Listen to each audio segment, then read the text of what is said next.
কোথা থেকে আসলো?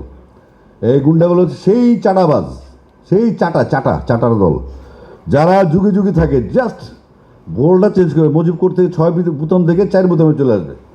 হ্যাঁ, ব্লেজারে চলে আসবে। বিএনপি আবার মুজিব কোর্টে নাই তো, কোর্ট স্যুট বুটে আছে।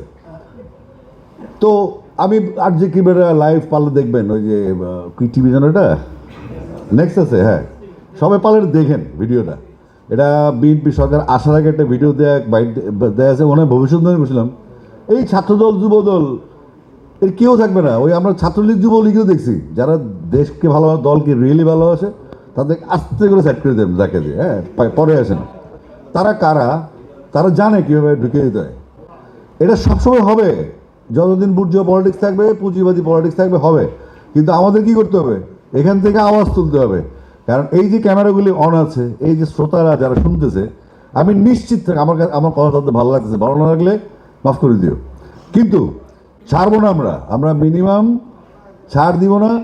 এই ঝামেলা করার জন্য আমার জন্ম হয়েছে বাংলাদেশে, ঝামেলার কেন ছয়টা আমার। তো সুতরাং আমি করতেই থাকবো এটা।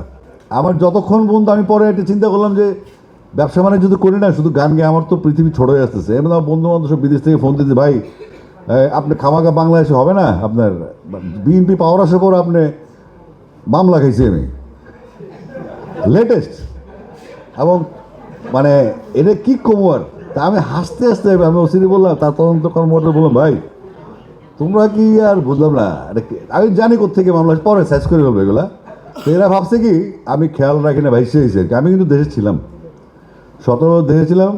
কিন্তু এখন যে অবস্থা দৃষ্টি আমার যে নমুনা, আমার মনে হচ্ছে আমরা অনেক বিভাজিত, অনেক বিভক্ত।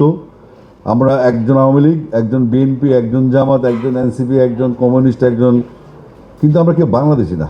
এটা দুঃখজনক।